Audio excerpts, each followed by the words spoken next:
It is a beautiful sunny winter morning in South Africa today, and it's my pleasure to extend warm greetings to all our delegates who are joining us from all over the world. My name is Zara Kassim, and I'm the Chief Executive of the Corporate Secretaries International Association Limited, CSIA. It is my pleasure to welcome all our delegates to today's webinar and to extend a very special welcome to our distinguished panel, and I will introduce you to them shortly. We are pleased today to partner with the Institute of Company Secretaries of India for this webinar, and our topic of discussion will be institutionalizing minority protection towards a new paradigm in corporate governance. And our panel will be discussing the board's responsibility of protecting the interests of all stakeholders in the organization for the smooth functioning of the company. We know that shareholders are the owners of the company, and because they embrace huge power, the management of public companies faces two continuing tasks.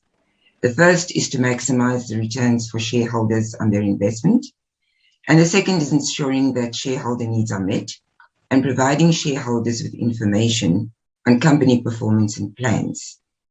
So therefore, balancing the rights of majority and minority shareholders is necessary for the welfare of the company. However, organizations are no longer doing business in a world which only focuses on profits and financial results. They will only remain relevant and indeed remain in existence once they recognize their wider responsibility to the environment and to society as a whole. So in today's webinar, we will explore not only the protection of minority shareholders, but also the issue of fair trade practices and the disclosure practices to protect the broader stakeholder community. It is now my pleasure to introduce our panelists for today. Firstly, Ms. Karina Wessels, who is the Executive Governance, Legal and Compliance at Alexander Forbes in South Africa. Karina holds an LLB and 2 LLM degrees, Labor Law and Extractive Industry Law in Africa, cum laude, a certificate in Advanced Labor Law, cum laude, and a PhD in cum laude. She's an admitted advocate of the High Court of South Africa, a fellow and past president of the Chartered Governance Institute of Southern Africa, as well as past president of the CSIA.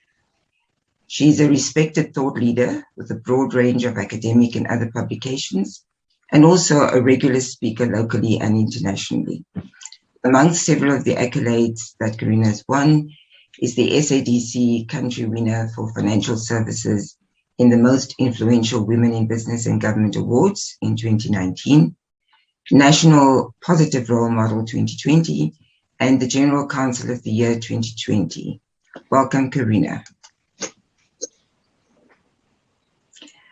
Our second panelist is Mr. Tom Omariba, Managing Director of Thomson Associates and CSIA Council member. Tom is a well-networked and successful leader with a strong managerial background and senior level local international experience and cross-sector exposure.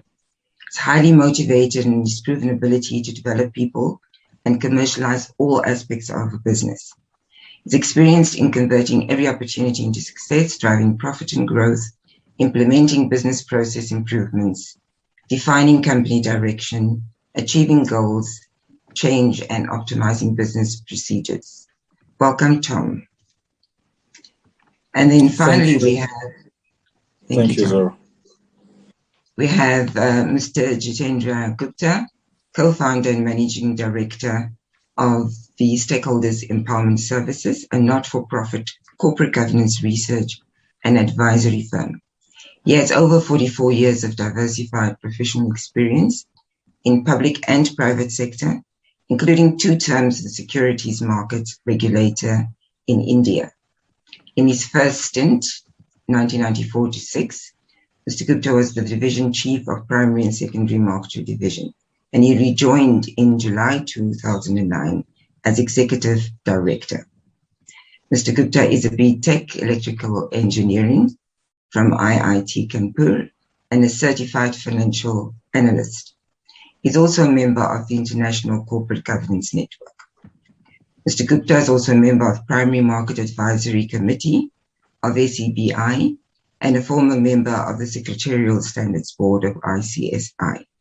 He's chairman of the Task Force for Audit, Due Diligence and Compliance of SEBI laws and a member of Corporate Governance Committee constituted by the SEBI and committee constituted by Ministry of Corporate Affairs. Mr. Gupta also works pro bono in stakeholders empowerment services since inception. Welcome, JM. Thank you, Jara. So the format for today's event is that there are predetermined questions that we will be posing to panelists, who will then provide their insights, and this may also include some open discussion amongst the panelists where applicable. After we complete the discussion on these topics, we will then have an open forum. We will be able to take questions from the audience for either specific panelists or for the group at large. Once that is complete, we will have closing remarks from the panelists and myself. But before we dive into our discussions, I'm pleased to invite the President of CSIA, Mr. Ashish Gaj, to say a few words. Thank you, Zara. Good morning, good afternoon, good evening to everyone. It's really a pleasure and really an international webinar. J.N. Gupta ji is sitting in London, Tom in Kenya, Karina in South Africa, Zara in South Africa, Boda in Nigeria, myself in India, and so many people are watching live across the world. And I'm also happy that first time I'm sharing the dais with two of the past presidents of the CSIA, Karina and Tom. So you can see how the CSIA has grown up over the period of years. Friends, it's a difficult time. So first of all, I'll start. Let us pray for the world for happiness and well-being. Let us pray that all should witness positive and auspicious events and no one should be in grief. We are pleased to have you for this webinar, and it's my distinct pleasure to welcome you once again for the today's event. Corporate governance has evolved beyond the relationship between boards and shareholders to include an awareness of the long-term impacts on society and the environment, and a focus on building long-term value for all stakeholders rather than the traditional focus on short-term results. Organizations must therefore consider the impact of their business operation on society and the environment and integrate it into their strategic planning and decision-making processes. Reporting should also be transparent about climate change and address social, economic, and environmental performance and impacts to provide qualitative and quantitative information to allow stakeholders to make informed decisions. Today's webinar will explore some of the aspects of good governance that will create an environment of trust, transparency, and accountability by developing business models that are environmentally sustainable and socially responsible, adopting corporate governance framework that ensures timely and accurate disclosures to inform stakeholders, and ensuring that shareholder value is not compromised at all. Those organizations which expand their vision to their broader stakeholders will remain sustainable and continue to prosper and ultimately provide the lifeline for saving the environment and secure a robust economy and prosperity for everyone. The best practices for corporate governance do not only apply to large companies, they also apply to small companies, public companies, and private companies, including non-profit organizations, government entities, and other organizations. However, organizations are starting to recognize that embracing best practices for governance and integrating it into their strategic planning will improve decision-making, performance, and ultimately long-term sustainability. As a global voice of corporate secretaries and governance professionals, CSIA represents a network of more than 1 lakh corporate secretaries and governance professionals in more than 100 countries all over the world. And drawing and expertise of its members has created a platform where the best practices, knowledge, and experience from all over the world are shared. Today, we are pleased to introduce you the Corporate Associate Program of CSIA. This new program provides the opportunity for organizations to join this network and add their voice to the growing number of corporates who have embraced a more holistic approach to governance and consider the impact of its business operations on a broader community and the impact on the world. We are calling on organizations to join CSIA and work with us to restore the public trust in governance system. Today, we have 14 regular countries. We are holding our national convention or annual event in one of the country. This year also we are going to have it in a online mode because of this pandemic. But time will change, and definitely in times to come we will have our annual events in your countries. Wheresoever you are watching this event, we want to explore more and more countries. We want to invite more and more organizations to join our CSIA network. Thank you so much once again. Looking forward all your valuable suggestions and input to make CSIA as much stronger as represent the whole of the world in a letter and spirit. Thank you so much. Please play the video.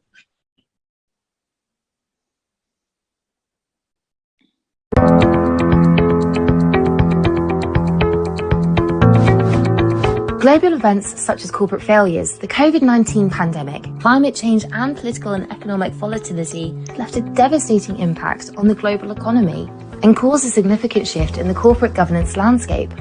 The changes these events have caused in market dynamics have presented new challenges and increased complexity to the governance responsibilities of boards. Boards face intense scrutiny of their governance practices and increased pressure for new governance models to drive resilience, sustainable value creation, and the protection of stakeholder interests. Organizations are facing a complex new reality. As a global voice of corporate secretaries and governance professionals, CSIA has developed a community of corporate secretaries and governance professionals and created a platform where the best practices, knowledge, and experiences from all over the world are shared.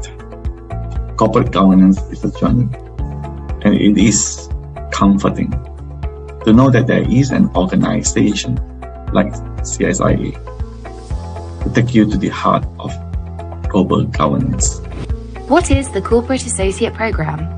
The Corporate Associate Programme at CSIA provides the opportunity for organisations to join a network of corporations who have demonstrated their commitment to good corporate governance. As the global voice of corporate secretaries and governance professionals, CSIA connects corporates, governments, and governance professionals to share knowledge and research to address the governance trends that threaten organizations' sustainability. Our webinars have explored the implications of digitalization in the boardroom and the impact of the pandemic on corporate governance, as well as highlighting the evolving role of the corporate secretary in driving effective climate governance and leading the transformation of corporate governance. At CSIA, we are building a network of organizations and governance professionals that are committed to promoting good corporate governance practices that will redefine the governance landscape and shape the future of governance. Together, we can reaffirm the business world as responsible corporate citizens and restore the public trust in the governance system.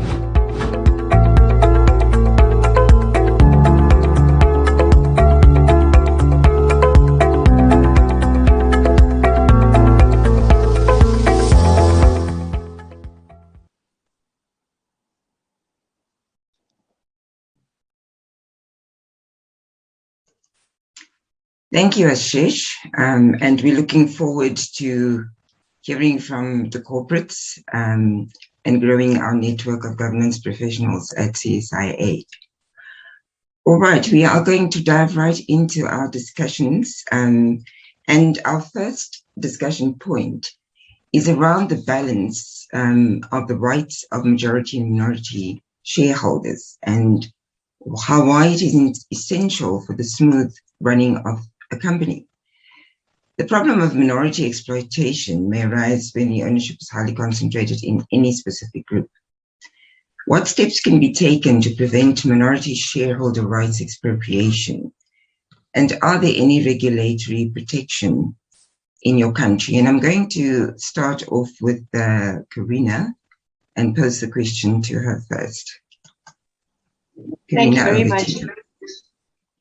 Thank you very much, Zora. And in the South African context, there's actually very well entrenched minority protections in the South African Companies Act. And it's principally dealt with in two sections of the Act, namely Section 163 and 164. And Section 163 actually provides a broad opportunity for both shareholders as well as directors to apply to the court for relief if there's any actions by the company or a related party or even a director or prescribed officer that they feel have oppressed or unfairly prejudiced them or unfairly disregarded their interests. And they can then apply to court for relief, and the court actually has a wide range of potential recourses that it can make a determination on, including placing the company under supervision. They can even order the company to change its memorandum of incorporation, which is the constitutional document that governs the business of the company, and even go so far as awarding the payment of compensation to the individuals.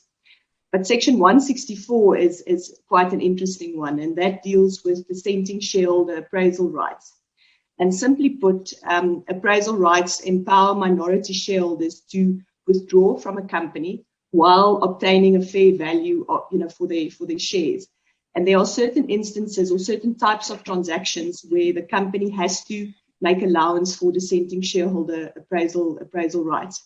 So those instances really are where the company intends to change its memorandum of incorporation and thereby affecting, materially affecting the rights of certain shareholders, as well as what we refer to as fundamental transactions. And those really are, selling the business or the greatest portion of the business, any mergers or acquisitions, and any schemes of arrangement. So in such instances, when the notice or the circular is sent to shareholders, it must make provision for dissenting shareholders to actually submit their dissent to the company. And once they go through that administrative process, they basically can offer their shares to the company at fair value. And if the company refuses, or they're not happy with the amount that's offered for the shares, the shareholder can actually go to court to then get a determination of what the value of those shares would be. And we had a very interesting case in the beginning of this year, in February 2021, the first national nominees and capital appreciation case that was heard by the High Court. And what the court determined is that even in the instance where the company repurchases its own shares in excess of 5%, dissenting shareholder appraisal rights need to be offered. So recognizing, in statute again, that even where a company repurchases its own shares, the minorities need to be protected, and they equally have this right to offer their shares. So yeah, as I said, very well entrenched in South African legislation and really ensuring that minorities have rights in statute to be protected. Thank you, Karina. That does seem to be quite well protected. Tom, what about the situation in Kenya?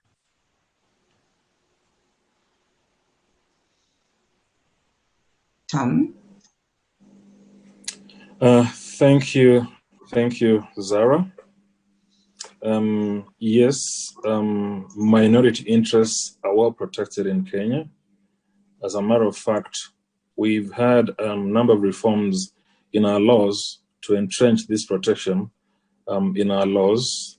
We had a revision to the Companies Act in 2015. That was quite significant in the sense that it did away with the old yoke, if I might call it that way, that comes from the famous rule in force versus a bottle, where the majority rules. In fact, here in Kenya, we call it the tyranny of numbers. So other than that revision in 2015, there was another revision in 2018 and last year, 2020. To the extent that, Zara, in terms of the World Bank's ranking of countries in terms of the ease of doing business, Kenya is actually ranked top in the world in terms of protection of minority rights. according to the 2019 World Bank report on the ease of doing business. So you can imagine how far we've gone to entrench the protection of minority in our laws. So there's a whole section dedicated to this, the protection of members against oppressive conduct and unfair prejudice, section 780. So there are powers given to members, there are powers given to the Attorney General, there are powers given to investigative agencies on the application of members, because sometimes you'll find that if practices are oppressive, the members may not have the financial muscle to instigate challenges to those decisions. So the investigative agencies have been given those powers on the application of members. Also, there's a whole section 238 on derivative actions. So if things happen that are beyond the powers, so-called attraverse actions, then members have the right to challenge those, and never mind that they are done by the majority. So things that require, for example, special majority cannot be done by a simple majority, such as the change of memoranda and articles, or things that are against the Companies Act. Fraud, on the minority, where the majority fail to exercise the proper oversight, or where they make decisions that are not in the best interest of the company, then the minority can actually start derivative actions, or what I call wrongdoers in control, where they for example, appropriate access to themselves. Again, the whole section 238 actually allows members to start derivative actions to reverse the same. Then things like membership rights. Members who have a certain percentage of shares, I think it's 5%, they're allowed to introduce an agenda at the annual general meeting. There are also other rights, like the right for a member to stand or to be elected as a director. Those are entrenched under that section 238 of the derivative actions. Class actions, where members feel that the particular interest of their class is being violated, again, it's allowed. And also oppression or just mismanagement. All these things are entrenched in our laws now. But also there's a whole section about directors' duties that ensures that members will exercise their independence in the affairs of the company, ensuring that all the stakeholders' interests are taken care of. So yes, there is significant protection of minorities in the laws in Kenya, and indeed, this has been applauded by the World Bank in their ranking of ease of doing business. But Zara, I look forward to the time when we can do what has happened in Vietnam, where in fact the minority are the ones who determine who will be the external auditors of the entity. I think that gives more power to the minority. Thanks. Thank you, Tom. Jane, we've heard now from Kenya and South Africa that there are extensive regulatory protection for minority shareholders. Is there such a thing as excessive minority protection? Thank you, Jara. I would say that the talk about minority protection and everything will go away once we achieve good governance, because good governance will wipe off everything that is anti-minority, because good governance will take care of everything. But unfortunately, that is a pipe dream. But I would say that there are laws which are direct and indirect for the protection of minority for the good governance. In India, you have got various laws which drive the company, or which have objective of driving the company to the good governance, like having an independent directors on the board, auditors appointment, rotation of auditor, rotation of directors. But again, we always say that a system can work as best as the elements manning the system. So if you have quality of people or the people who really believe in what they are doing, then probably good governance will be achieved. As far as the minority rights are concerned, India does have certain minority rights which are direct also. Like if you are oppressed, 10% of the shareholder can go to the court, or there are resolutions where only minorities can vote, or there are special resolutions where 75% majority is required. Having said that, I would say that ultimately a sleeping shareholder can never be helped unless until minority participates in the affairs of the company by exercising their right to vote. They will never be protected. And unfortunately, when I see position in India, still the minority votes have to catch up.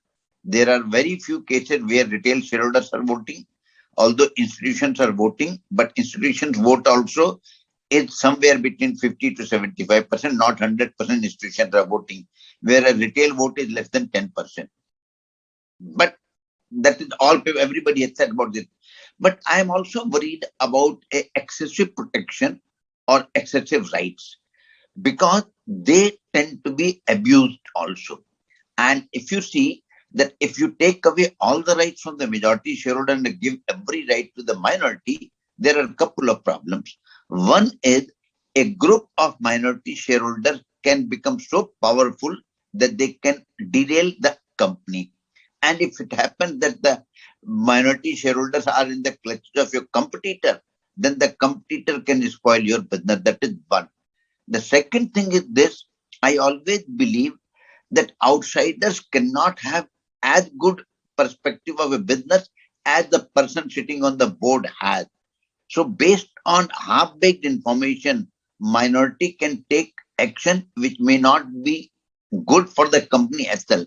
I recall a situation in India where there was a transaction for related party where only 3% of minority voted. But since the majority was not allowed to vote, the resolution was defeated. And that resolution was vital for the survival of the company. So uninformed minority can derail the business. So that is where the problem is. That so minority protection is good, but I would say the objective should be to drive a company toward the good governance. And if everybody understands the concept of fairness, probably no discrimination will remain.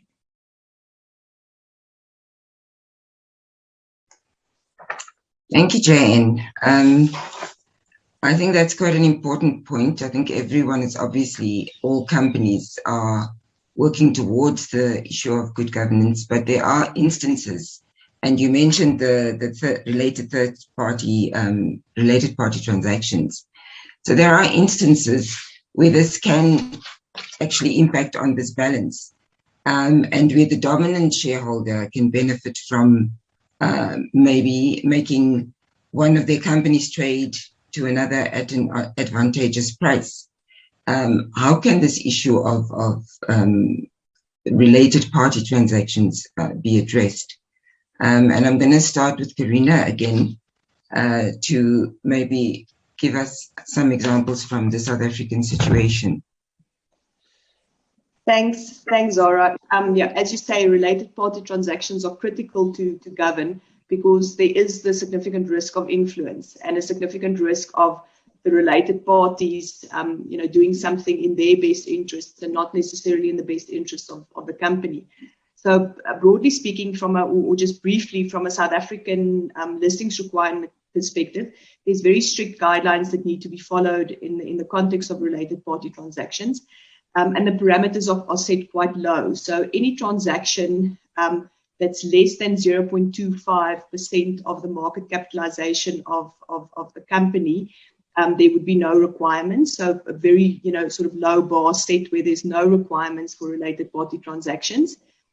Between 0.25% and 5%, there's certain requirements around engaging with the stock exchange, as well as getting a fair and reasonable opinion that the transaction would actually be fair and reasonable to all shareholders.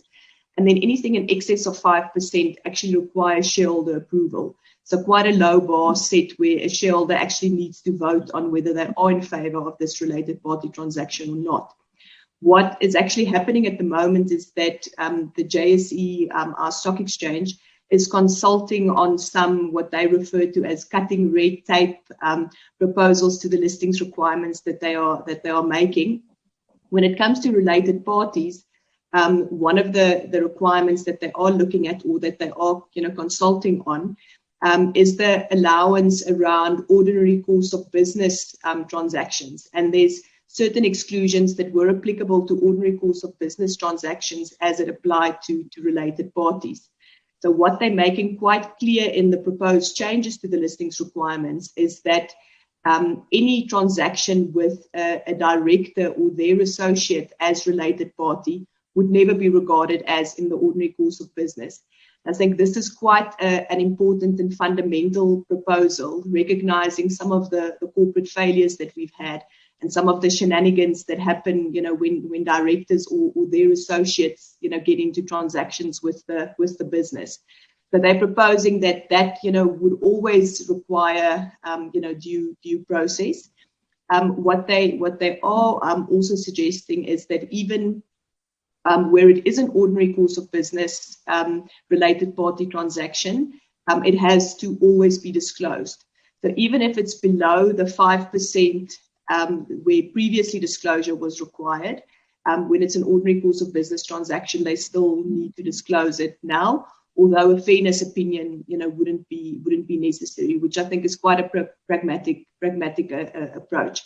But what needs to be part of the disclosure, as an example, is the independent board's assessment that it really is an ordinary course of business transaction, as well as the governance process that the board followed to determine that this is a transaction that's in the best interests of everyone, as well as that it was approached on an arm's length basis. So some individuals may be of the opinion that, the additional disclosure requirements when it comes to ordinary course of business transactions may be too onerous. But we'll see what comes out in the consultation process. But some of the recommendations definitely, ensuring further minority protections and just, generally shareholder protections in a space that is open to potential abuse. Thank you, Karina. Jay, and do you have any comments on that? Yeah, see, I would say that at the outset, all related party transactions are not bad. It is only those which are abusive which are bad. So therefore, we got to have a differentiation between abusive related party and related party transaction.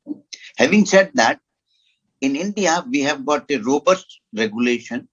The first thing is in the related party transaction, only the minorities are allowed to vote. The controlling shareholders are not allowed to vote. That is fun. The second, it requires majority of minority approval. And the most important thing is this: the threshold is not limited to market cap, but it is limited to assets or turnover of the company, not the market cap, because market cap can be too high, too low, depending upon what is the situation. Then every related party transaction requires approval of audit committee at first. Prior approval of audit committee is a must. And then only it can be put up to the shareholder. Now, the problem is this: in all over the world, you make the laws and there are ways and means how to scuttle the law, how to bypass the law. So what is happening is this, that most of the transaction will happen through the subsidiary company, not the listed company. Therefore, it escapes the, however, SEBI is working on it, the regulator is working on it, and we are trying to stop that route. That transaction has to be done. Then there is the law where it says that if you have a subsidiary or something, and if you are selling major portion of that subsidiary, it has to come to shareholder for approval. Although laws are there, but then ultimately at the end of the day, as I told you, because the participation of minority is not there, so even abusive related party transactions get approved by the majority of minority for two reasons. One, lack of participation. Second, lack of appreciation. And most important thing is this, that in India, the shareholders are spread in such a way that although they may not be controlling shareholder, but they could be shareholder who have got soft corner for the majority shareholder. Or there is, you scratch my back, I scratch your back, so you supported my company, I supported your company. So despite all the laws, I still find that the most of the abusive related party go through because of our boards are not functioning as well as they should be functioning. Our audit committees are not functioning because ultimately it is the individual character. And lastly, the minorities are not exercising their right in the right manner. Because I have seen so many things, because they don't understand what is the import of the thing. So they end up voting on the wrong side.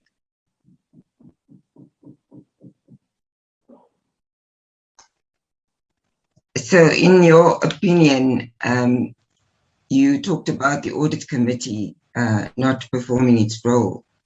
What about the role of the auditors? How, in your opinion, how thorough are the auditors when it comes to investigating third-party relations and the I tell you, the most unfortunate part is this, that auditor's role is not of an investigator. Auditor's role is only of a verification.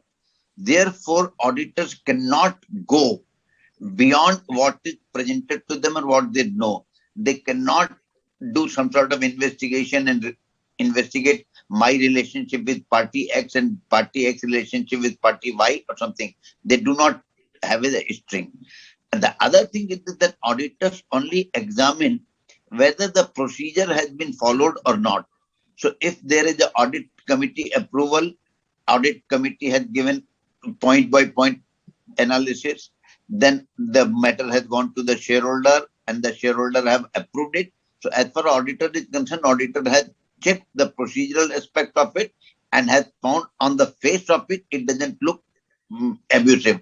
But then one doesn't know what are the layers of relationship, because even as a proxy advisory company, when we analyze, we will never know. And many times we do our own research and find out some relationship.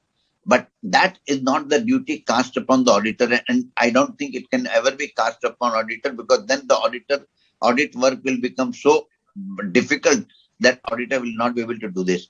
But the moot point I again say is this: if at the beginning the audit committee members ask all the relevant questions, probably things will not be that bad. Things will change. And I always say, pardon me for saying this, that all the company secretaries, when they are educated to see that how things can be done. And in my company, I say that I need to detoxify all the lawyers and company secretary, because rather than asking a question, how is it to be done, I should be asking why you are doing it. The moment audit committee and everybody starts questioning why the things are being done, then probably things will improve. So shift has to be from how to why. Thanks, Zara. What's helpful in that context is the South African example around the fair and reasonable. And although those are completed by auditing firms, it's not it's like a consulting assignment where there can't be a conflict between the auditor and the firm that provides the fair and reasonable opinion.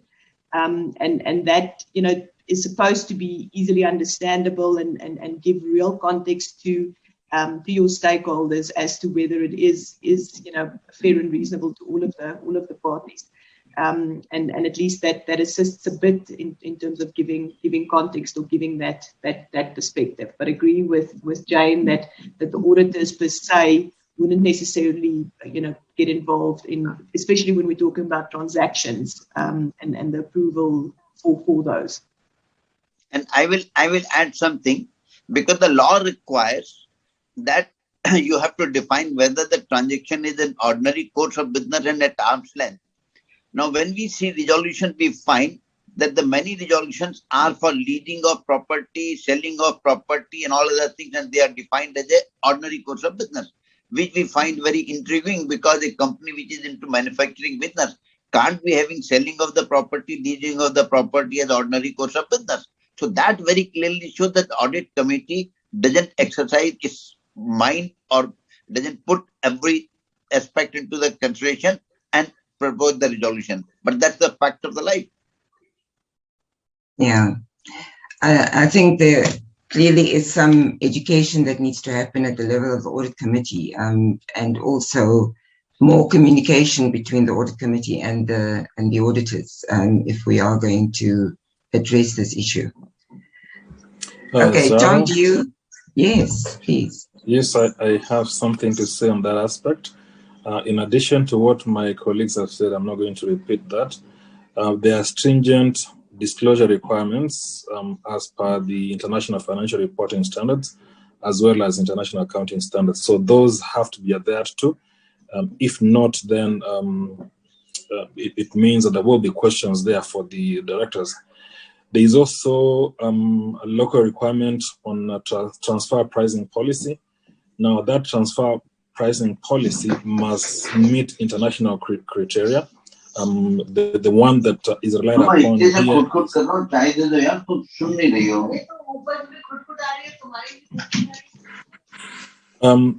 yes, so let me continue. So that the transfer pricing has to meet international price standards, particularly the OECD ones. So where that transfer pricing policy is not adhered to, then there could be significant tax implications for the entity. So you'll find that that is a deterrent to, unfair related party transactions. Then the other recent happening is a requirement to disclose the ultimate beneficial ownership.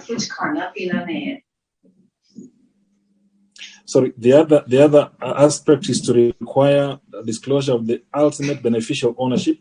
That is a reform that has taken effect from last year, Zara. And because there were instances where members could still hide behind some entities so that they don't disclose the ultimate owners, therefore clouding the related party transactions.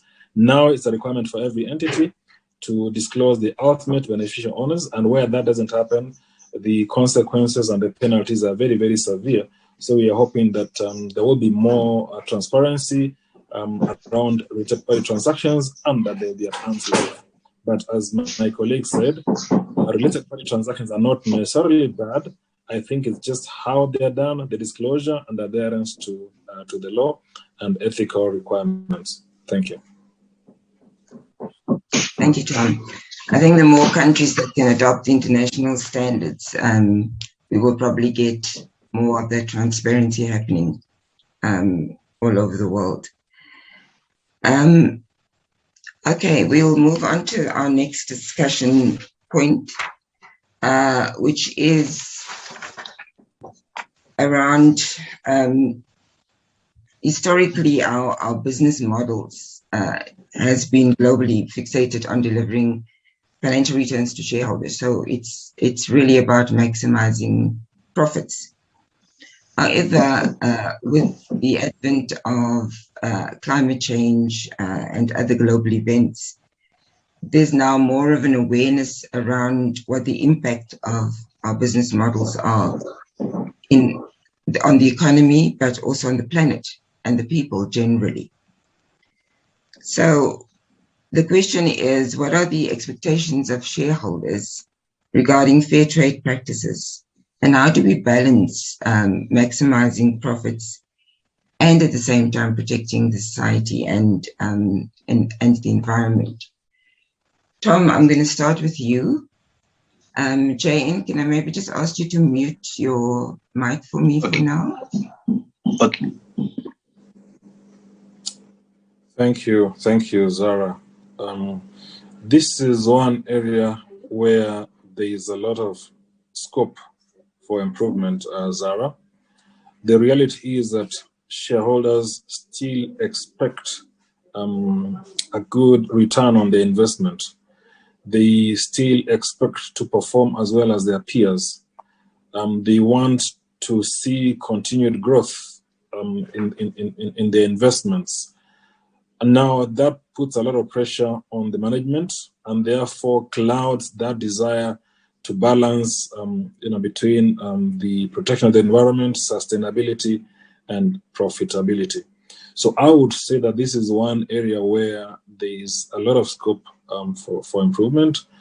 The typical investor, the typical shareholder wants to compare against their peers. If, for example, you are in the financial services, the reports are public, and if entity so-and-so reported a certain growth, and your entity that is very focused on social issues, environment, and all that, if it doesn't deliver a comparable return, you will find that the leadership of that entity come under a lot of pressure. So this is one area where the shareholders have not embraced these issues. So the way to deal with it locally has been to use, again, different agencies to ensure that there's adherence to good practices.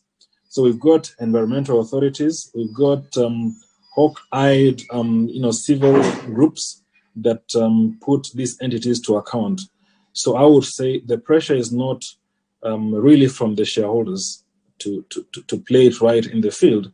It is from those entities that are tasked with the role of safeguarding the environment, and also from the other non-governmental players. That is where we are in Kenya, Sarah. Thank you. Thank you, Tom. JN, is there a similar situation in India? I would say at the outset that things are changing all over the world, not only in India. And especially after this pandemic, people are realizing that social factors are very important in continuation of the business. In India, there was a situation where, because of the pandemic, companies had faced total lack of labor availability because of pandemic, and not only immediately, even after months of the pandemic. Because the fact was that the many enterprises did not take care of their labor force the way they should have been treated. They were just treated like one part of or one input for the production process rather than human beings. So it is more important now that the companies will put more focus on the social factors, labor, environment, their health, and everything. That is the first part. The second part is this world over, it is recognized that an enterprise is not operating in isolation in a society. You are part of the society, you are part of the environment. So you have a very high responsibility for taking care of the environment. Because what is happening and what has happened for the last 50, 70 or maybe 100 or 200 years, that nobody has taken care of the environment the way it should have been taken. I recall when I was a child, I was taught that there are two free goods, water and air. And in my lifetime, things have changed totally. Water and air are no longer free goods. Water is in packed bottle and air is in the oxygen bottle. So that is what has changed because of the plundering of environment by the enterprise. The third is this, that an enterprise is not operating for 1, 2, 3 years. It has to operate in a perpetual manner. And if it has to operate in perpetual manner, you cannot survive the way we have been functioning. So the investors have been putting a focus on not only profits, but only on other aspects of the business so that the business is sustainable. That is why you see that the focus is not only on the shareholder now, it is on the stakeholders. Stakeholders are government, your employees, your shareholder, and the surroundings where you are working. So if you do not take, in India, there is a case where a company has been closed for 5 years because they did not take care of the environment. So that lost. So investors are very wary of the fact that there is a risk that is there in the business which you may not see today, but which may hit you without any prior warning any day. So they are avoiding all that risk in the world that this is there. So that is one. Other thing is that going forward, I feel that ESG will be one of the most important evaluation factor for investors all over the world. Rather than the profit alone, they will say E, S, and G factor also before investing. And as you have been seeing that world over, most of the mutual funds and everybody is floating the ESG compliant fund, and investors are falling for that. So that is where I see the future.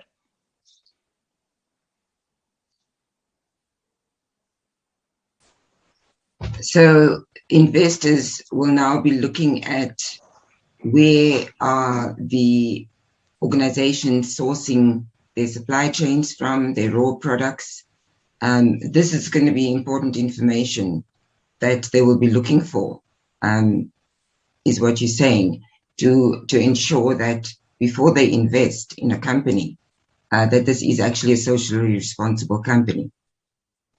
Yeah, I see. If you look at the regulator in India, or rather world over, we had earlier a business responsibility report. But now the business responsibility report has been enlarged in its requirement, and it has got so many questions on all these factors on environment, social, and governance. That is going to be the key, and more and more such reports will be required. There are integrated reporting requirement or sustainability reports requirement all over the world. And as of now in India, it was not mandatory, but going forward, it is going to be mandatory.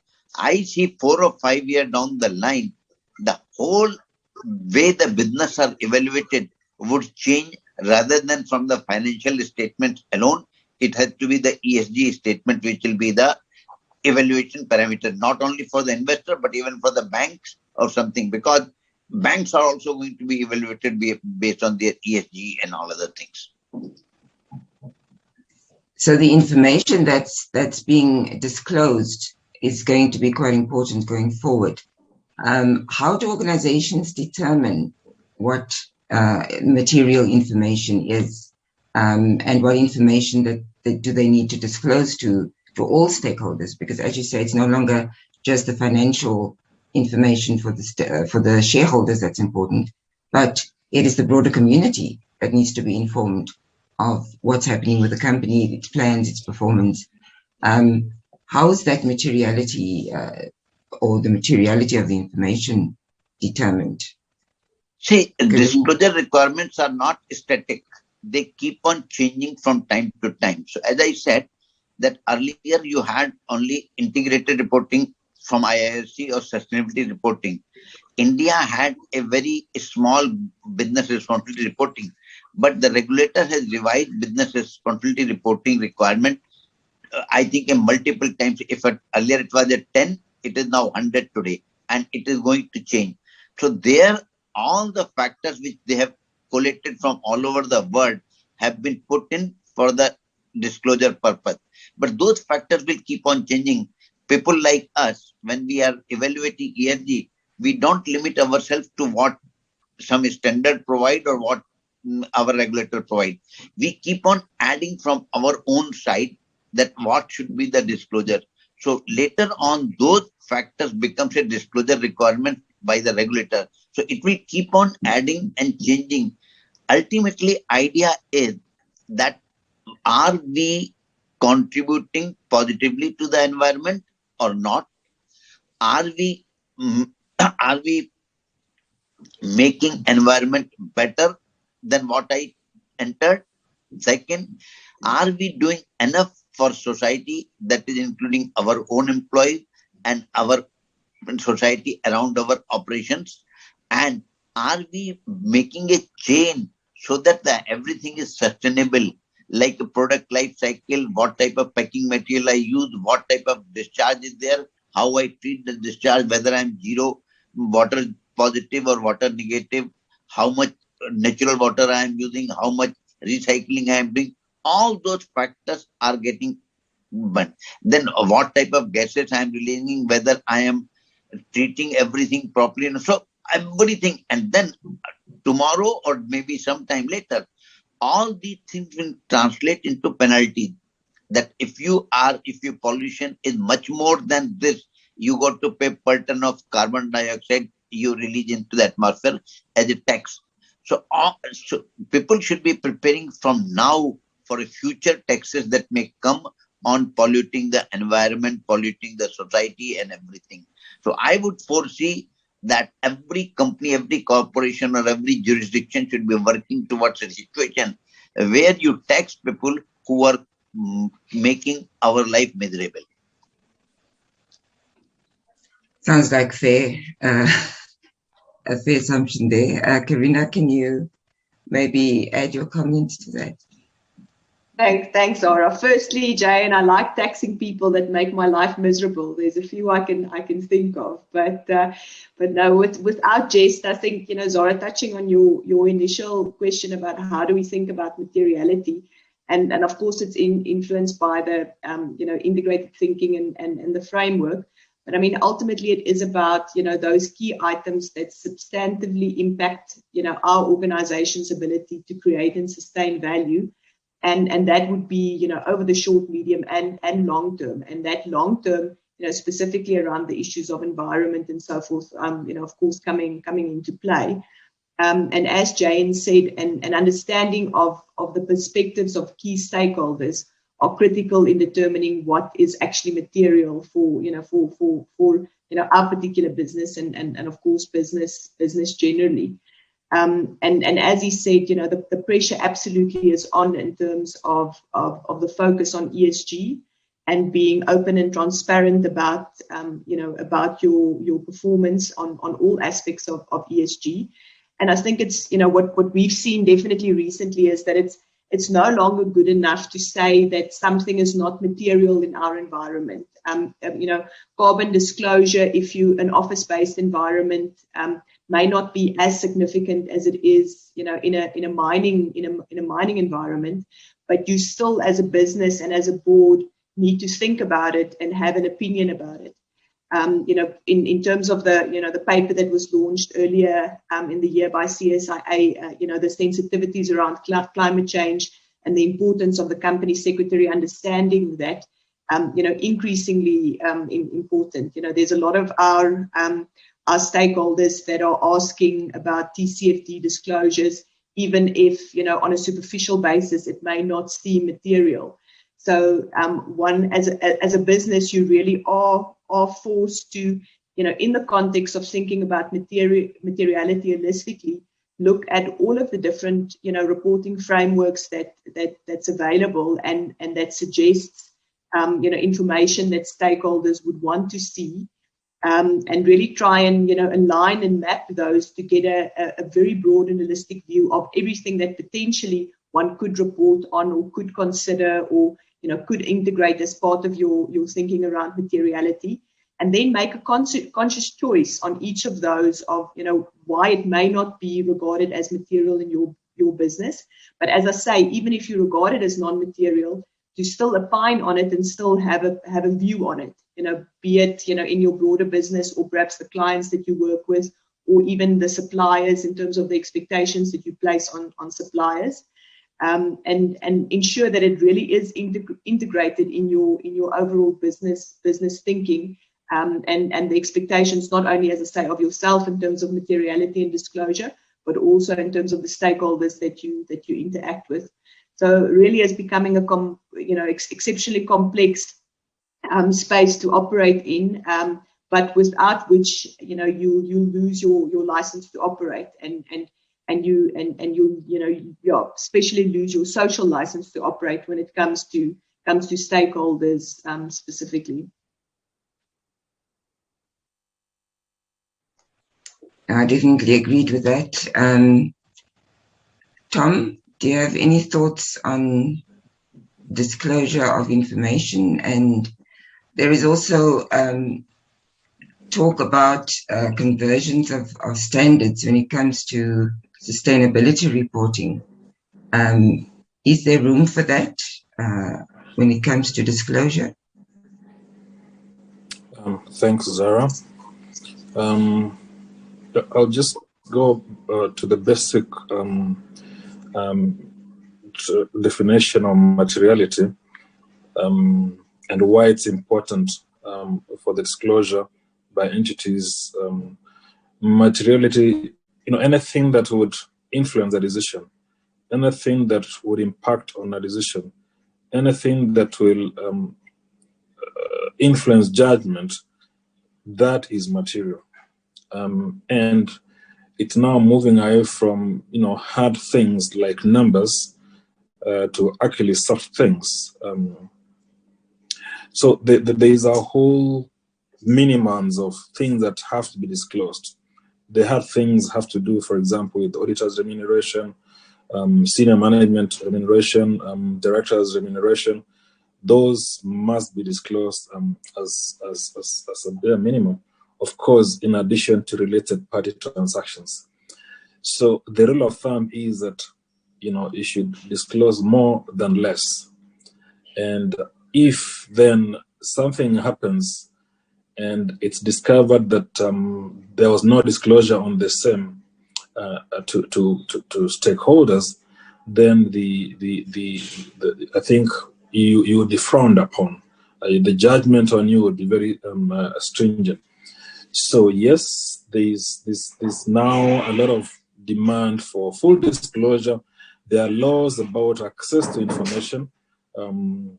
All manner of persons can make demands to have access to certain information if they feel that it's impacting on them or it's likely to impact on them. And there's a process about how to go about that and get it. So that makes it now easier and I think cheaper for entities to disclose upfront than to wait for entities to engage them in processes that eventually force them to disclose information.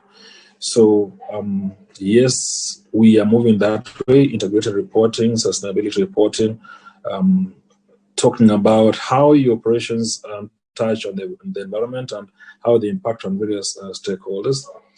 And now all these things are becoming material beyond the things that we've traditionally known to be required for disclosure purposes. Of course, different entities have thresholds about what they consider material in terms of numbers. Some auditors will tell you that for them, they don't want to disclose their materiality because then the management will do their work such that they will be able to get around that materiality. So it's a very complex area, but bare minimum, I think, as one providing oversight, for you to discharge your role properly, consider that which would influence, impact, or inform decision making.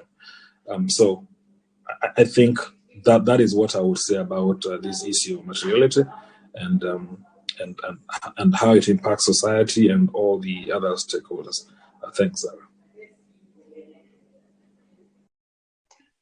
Thank you, Tom. It seems that for companies to be relevant and for them to win the public trust, they definitely will have to look at disclosing all this information, or they could risk quite serious reputational damage.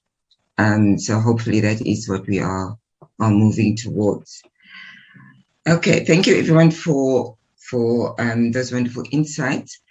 I'm going to have a look now at some of the questions that we've received from the audience. And there is a question on having shares in delisted companies. Is there any way to create a trust of minority holders to protect minority shareholders?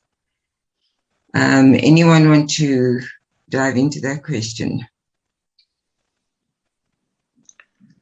If nobody is taking, then I will take the question. Okay, Jayan. Okay. Yeah. Am I audible? Yeah. So yes. I would say that if you look at from the regulator's perspective, regulator, since regulates only that capital market regulator only regulates the listed companies, so it is out of the purview of that.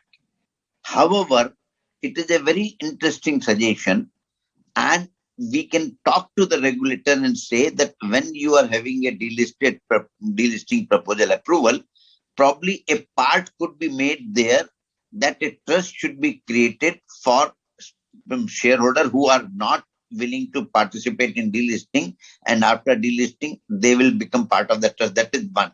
That can be done either by the securities market regulator or maybe the main regulator who regulates all the companies.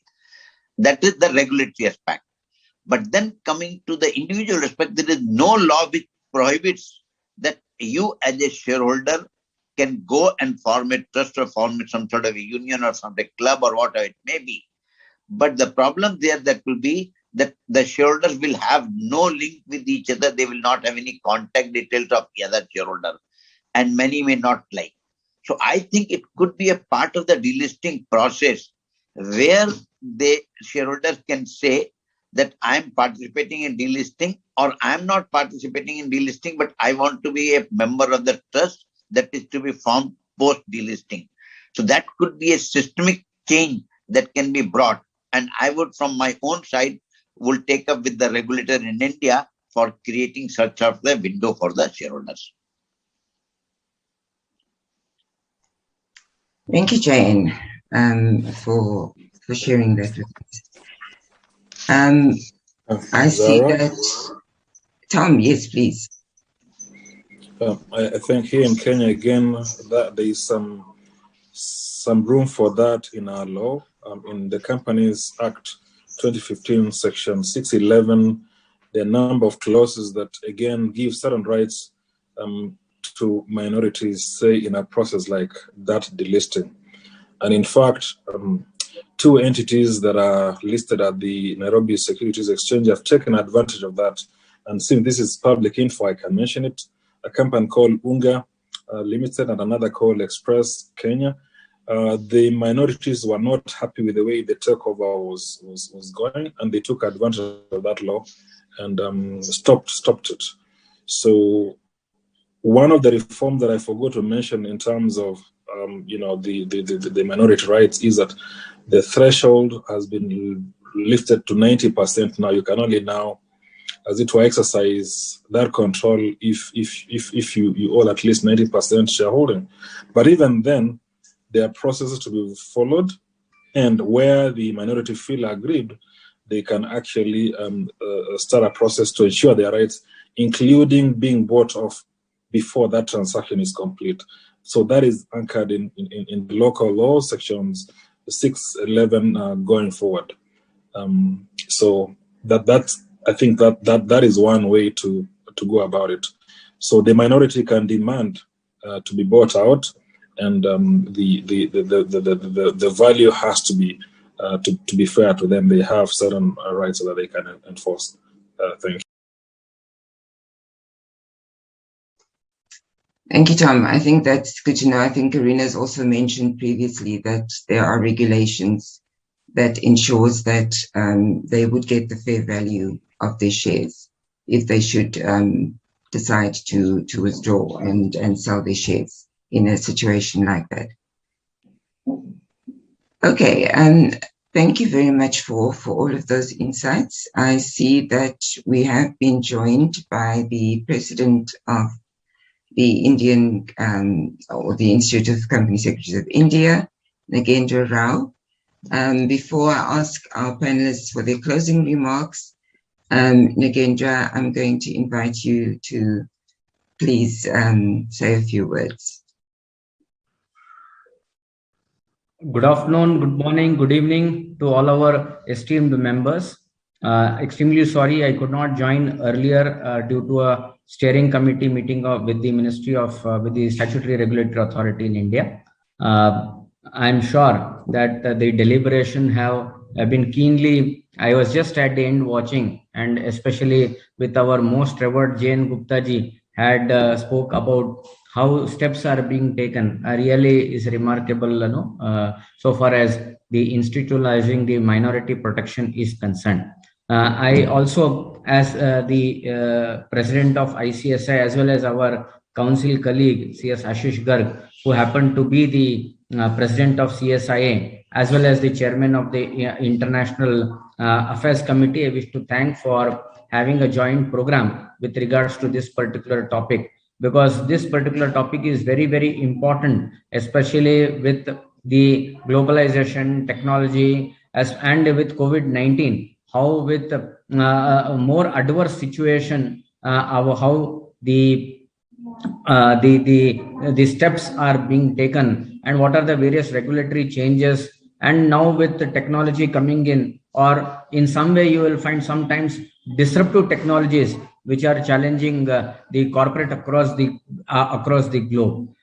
So you know that ICSI, in its endeavor to promote good corporate governance, has partnered with CSIA to present well-directed as well as well-resourced webinar for its stakeholders in alignment with the changing dynamics of this global governance framework. I'm very happy that today's program, which has been organized, has thrown more insight into this particular aspect for the better protection of the minority shareholders. So I wish once again would like to thank CSIA as well as all the esteemed members for joining this particular program and making this program a grand success. Thank you very much, Zara. Thank you.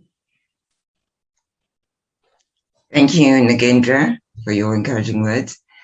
I'm now going to ask the panelists for their closing remarks. JN, would you like to go first? Yeah, thank you very much. First of all, I would say that I enjoyed the program, and my compliments to Karina and Tom for their views. I would say that minority protection will always be a topic, because there will not be a situation where everybody will be so fair in the world that minority will have no complaint.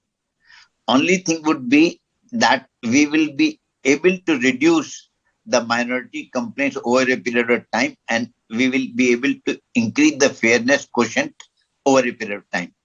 But most important than the law is the people who are manning the board. If they understand that what should be the situation if they were in the position of minority, it is like that wear the shoe and feel the pinch. If they feel the pinch of minority, then probably you don't need any law or any seminar or anything. The people at the board level will be able to take care of all minority shareholders. But unfortunately, we are far from that situation. Thank you, JN. Karina? Thanks, Zara. Absolutely agree with everything that JN has said. Definitely the case. I think, broadly speaking, when we talk about, broader than just minority protection, but stakeholder engagement and corporate governance, generally speaking, I think we have to recognize that as many have said today, that the world is in a state of flux, and more than ever before, the criticality of corporate governance and the role that corporate governance and the companies as corporate citizens need to play are fundamental. And I think one of the biggest mistakes that we can make is to transition through this pandemic or the state of flux that the world is in unchanged. And I think as corporate governance practitioners, we have to focus on finding the better normal and not just, the new normal that many of us have started to referring to. And I think that is quite fundamental, generally speaking, from a corporate governance perspective. Then just, as Jayan said, I think in closing, what is critical is that it is a two-way street, and we must not forget the importance of the role that the shareholders need to play. So you can have the protections in place, the board can think about these things properly and can be well governed. But it is fundamental that shareholders need to be interested and they need to participate in the processes. They need to vote, they need to engage, and not just institutional shareholders, but also retail shareholders. And really also need to hold the companies and the boards accountable for the decisions that they make. And once we achieve that, we'll have, I think, a much more well-structured engagement process and just generally a better relationship between shareholders specifically, but also a broader stakeholder base and the companies. Thank you, Karina. Just a follow-up maybe on that. The shareholders need to obviously have that understanding, but at the board level, there still has to be a decision in terms of whose interests must be protected and considered in making decisions. So do you think that how do boards approach that situation? I think, boards would be I suppose very immature, irresponsible if they don't take a broad stakeholder base into consideration, as we touched on, be it just, materiality initially, but also that understanding of the company as a corporate citizen, and that we operate in the broader context of society, and merely focusing on the providers of capital will not ensure that the business is sustainable, and, as we said earlier, retains especially its general license to operate. So absolutely critical to take that broader stakeholder base and their legitimate interests and expectations into consideration in all of the decisions that they make. And as we know, it won't necessarily always be an equal balance. In certain decisions, certain stakeholders would weigh heavier than others. But fundamental to always think about all of them in any decision. I think that's absolutely correct, and I think that a lot of organizations that have started to look at becoming more environmentally aware have actually found that it's been beneficial to the business, that there were opportunities that came out of that whole process that actually benefited the company and improved their performance. So you can be viable and commercially sustainable and be socially responsible. So I think that's a very good message. Absolutely. Thank you, Karina. And Tom, any final remarks from your side? Thanks, Zara. I would say I also appreciate the interaction I've had with both Jay and Karina. And I look forward to engaging further on these issues. Their current issues, they're ongoing. They are here with us. And I want to say that in terms of protection of minority rights, I think there's been a lot of focus on the same, especially here in Kenya, where there's so much in the law now. But I want to say that it's also important for the minority to exercise their rights in a responsible manner. We've seen instances where now they're going on the extreme to actually frustrate the operations.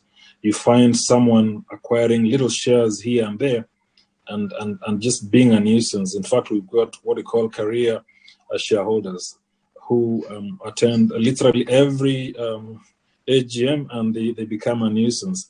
So I think it's important for minority shareholders to exercise their rights in a responsible manner, so that at the end of the day, the entity doesn't suffer. At the end of the day, I want to say that there's a very heavy burden on the shoulders of directors. It's no longer prestigious to be a director of an entity. The responsibilities are actually onerous. And when one is taking up this appointment, they should be aware of the implications. What you do now might follow you 20 years from today, when you cannot recall what really happened because of the implications of some of the decisions that you make. So do the right thing, follow the law, and take into account all the implications on various stakeholders. Take a balanced approach. Do what a reasonable director in your role would have done. Thank you very much, Zara. Thank you, Tom. I think there are still quite a bit that needs to be done around finding that balance in many countries. But it is encouraging to see that a lot is already being done, and that there is a lot more awareness around this issue, and that it is being addressed. So as we're getting to the close of our event, I just want to take this moment to give a really special thanks to each of our panelists, Karina, Tom, JN. Thank you all so much. Also, a huge thank you to CS Rao and President Ashish Gaj for sponsoring this event, and also to the team at ICSI for everything they did to prepare for the event. There's always a lot that goes on behind the scenes, so I certainly appreciate all the hard work that has been done. Also like to thank everyone again. It was a pleasure for me to moderate this event. I also appreciate the engagement from the audience. Thank you for the questions.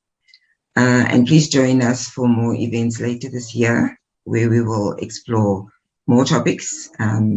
This changing landscape of corporate governance will always have more topics that we can explore. So please join us for that later. And on behalf of the CSIA, ICSI, and our panelists, we want to wish everyone all the best, much success in 2021, and that everyone will stay safe. Goodbye, everyone. Yeah, thank you, Zara. I'm just requesting, because our other EXCO members, executive committee members are present here, Bode, Karen, Shwan. So we welcome you all on this webinar. And on behalf of CSI, I'm requesting you, if you have any points to share with our global audience, then please share some of the views, so it will be helpful. Karen was the immediate past president of the CSIA. Bode is presently a vice president of the CSIA, and Shwan is our executive committee member and the secretary of the CSIA. So I'm requesting the members to please enlighten our global audience with your views. Okay, maybe I can take the first shot. Thank you, Ashish, for this excellent opportunity, and also for this webinar, which is of interest to all stakeholders. It is not a topic that is peculiar to a particular country. In all parts of the world, there are minorities. And the good thing is that we have the same initiative globally, whereby each country is trying to protect the interests of the minority. And the interesting thing about protection of minority interests is that we are, in one way or the other, also in minority in one aspect of corporate life or the other. And that is the more reason why we need to take a global view of the need to protect the interests of the minority. In some organizations, you may be in the majority, or you may be working for the majority. In some other establishment, you may be working for the minority or protecting the interests of the minority. And that is the more reason why we should have a uniform standard whereby you protect the interests of both the majority and the minority. And the good thing about it is that we can only have a peaceful and prosperous corporate entity or business community where the interests of all stakeholders are protected. It is of no use protecting the interests of the majority, because if you have the disgruntled minority, they will actually create problem for the entity. And that is why in all countries, this particular initiative has been taken on. And the good thing, which I've observed, let me speak from the perspective of Nigeria, is that those attending annual general meetings are actually the minority. So Tom mentioned the institutional minorities, or those who are going to attend the AGMs of all countries. And you discover that the trend is that the pensioners, those that have retired from establishments, or those that are no longer very active, or those that are using that as an opportunity to leave their homes, they normally buy shares in almost all companies so that they can attend their AGMs. And they attend the AGMs of these companies physically, and they are the ones actually making comments that we can say are influencing the board and the management in whatever decision they take. So it is of interest that we continue to protect their interests, because for the majority, in most cases, apart from control, they are interested in the returns on their investment. But for the minority, they know that the returns on their investment is not that huge, but they also consider those minor or minute returns on their investment as something critical, as it will contribute to their sustenance. And that is the more reason why we need to protect this interest. And for example, in Nigeria, the Companies and Other Matters Act, which was revised just last year, 2020, made or reconfirmed the protection of the interests of the minority. And in fact, we now have some new provisions in the Act to the extent that the substantial assets of any company cannot be sold except with the approval of 75% of the shareholders. So it shows the interest of the government to ensure that there is corporate sustainability and the interest of minorities protected. And as Rao stated, we also continue to appeal to the minority not to sleep. They should be vigilant in such a way as to keep both the board and management on their toes, because that is the only way they can ensure the sustenance of this particular business. And so let's continue as corporate secretaries. Let's continue as an institute responsible for good corporate governance to preach this requirement and also advise our relevant stakeholders, the boards, the management, of the need to take care of the interests of the minority and also for the minority to respect the rights of the majority, because they must coexist. We should not consider one at the expense of the other. As long as we are able to manage and control the interests of all the stakeholders and actually consider corporate governance as the key thing, because if you look at it, corporate governance is all about how the business is directed and controlled in the interest of all stakeholders. If we entrench good corporate governance, that will automatically protect the interests of the minority. So as corporate secretaries, as governance practitioners, please try to enlighten your clients and also stakeholders to ensure that they put good corporate governance structures in place so that the interests of all stakeholders will be protected. So I thank CSIA, I thank EC India for putting this webinar in place, which is of global importance to all stakeholders, and we'll continue to consider the issues involved and try as well as possible to look at what other countries are doing to protect the interests of the minority. So thank you, Ashish. I think I will raise my case here.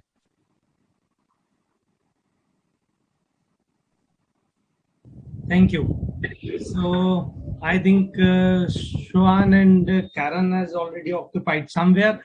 Thank you so much, all the members, for attending this webinar.